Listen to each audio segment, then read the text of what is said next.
only did that time, but while I was in there, I became something worse. Because in prison, it's a lot different than juvenile and jail. Prison basically is organized crime. People involved in there is about organized crime, not being dumb about what you do.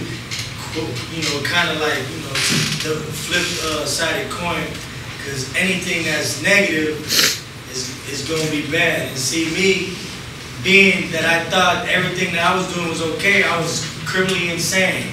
I basically thought I was going to keep doing the same things that was wrong, but getting a different result. But in reality, I kept getting the same result, prison. So I started doing what I had to in jail by educating myself and getting everything that I learned from other people inside prison to apply it to my life out in the streets when I got out. I went to prison from the age of 22 all the way to the age of 29. I was in and out, in and out, in and out. And all through that time, I belonged to a group segment in there known as a Northanian. And what I did in there is basically everything I did on the streets. I sold dope in there. You know, I did certain things that were organized.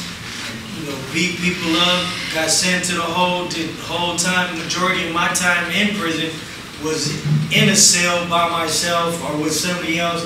You know, solitary confinement, locked up for basically 23 hours out of the day.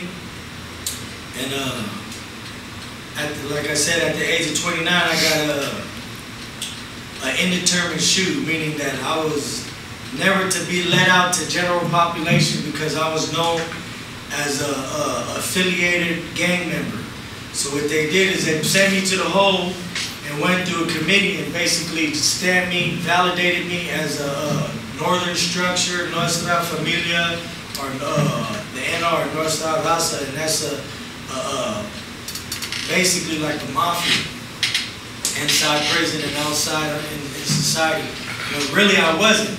I was just doing things that made them look like I was because I was threatening the population of the prison, the administration, and myself, they felt. So they had to put me away. And then I started thinking, well, damn, you know, I graduated from high school. I'm not dumb.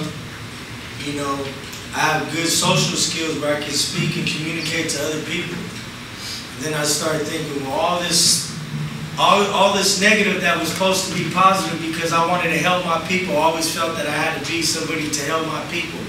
You know, because I was real family oriented and I seen a lot of my family struggle, and then a lot of people that I love as far as my external family, my extended family, you know, seeing them struggle. So I always felt like I had to help somebody. So what I did is I started helping myself. I started educating myself, you know, with books and also the things that people taught me in prison that were negative. I changed it around into something that was positive. I got out and I basically said, you know, I'm tired of going to prison. I no longer want to go to prison. That I know I can make myself a better person by just educating myself and utilizing what I learned and applying it in a positive way. So my transition from being negative to positive was basically around 29 and 30. I'm 32 years old now. It's been a transition for about 2 years. What helped me is going through a life management skill training that helped me. It's called American, and it was founded by Jim Brown in '88 in Southern California. He did that with the Bloods and Crips, went into the community and basically gave them a different way of life and let them know that just because the element that they live in that is so negative doesn't mean that they can make it positive. And that's what I was always taught. Like gang members and people in society that are doing wrong, we look at it as negative, but if we really paid attention to the positive and spent our time doing things for them in a positive way, maybe they can overcome that. And that's how I feel I changed my life. Somebody gave me the time and basically came and showed me a different way by applying these tools and showed me they facilitated a life management skill curriculum to me. Now that I'm trained, I can do it for others. I go to high schools, junior high schools, and basically teach the same thing I was taught in a positive way. Plus, I apply everything I learned from prison, everything I learned from the streets, I apply to my everyday life. Being a professional, conducting myself in a professional manner at all times, conducting myself as a respectful person, also leading by example. A lot of the times I seen I had a big influence on the people around me in a negative way. So I said, if I'm negative and they follow me, now that I'm positive, they should follow me too.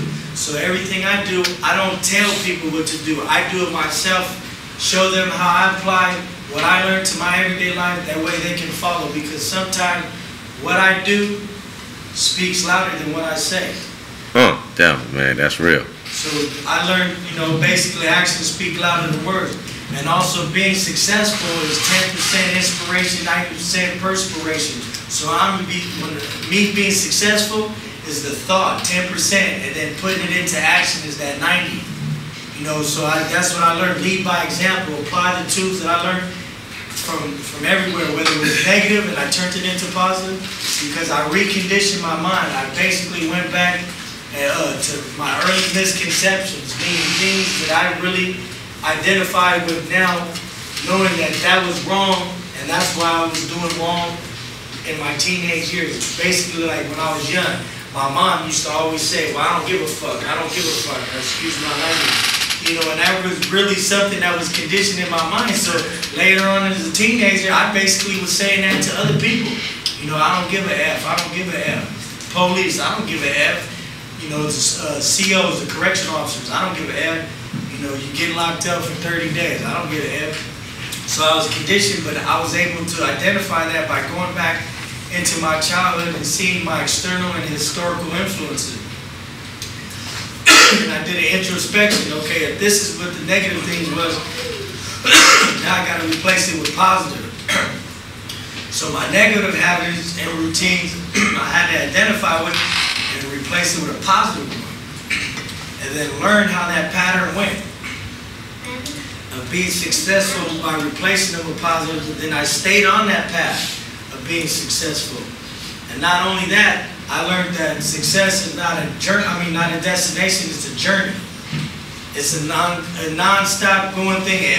Everything that I do, just because I make a successful step, doesn't mean that I gotta stop there. I gotta keep on going. And that's another thing that I learned.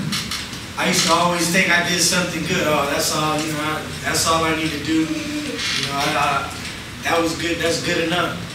But now I'm doing more than that. Like my brother said, I work in the community. I work at a high school. I go to junior high schools. I go to juvenile halls. I go to on the street. And everything that I do is positive now. I took everything that I had and replaced it with positive. So I go on the street and basically talk to individuals and also show them by leading by example that just because there's things that they're doing now that are negative doesn't mean that life is over, that they can't change. Because I'm a prime example of change. I used to think I can never change. Because for 30 some odd years I was doing crime and all I knew was wrong. But I figured change is healthy. I was taught that because we're the human beings have the capability of reasoning, therefore we have the capability of change. We're like unlike any other creature, and that helped me understand. Well, if I can change, then that means that other people can change too. But first, I have to change. I can't help nobody else unless I help myself. So that's basically what I've been doing, helping myself to help others. I've been pretty successful at it. There's people that I give jobs to, as far as the youth, adults. I try to get individuals off the street, whether it be into high school, into college, or into a program. I just let them know that it's not too late for change. It's not too late to be successful and live a more meaningful life. Joe, there's no doubt in my mind that you're headed in the right direction, and I think you ought to be applauded for what you were doing in the direction you're headed. Why don't we give Joe a round?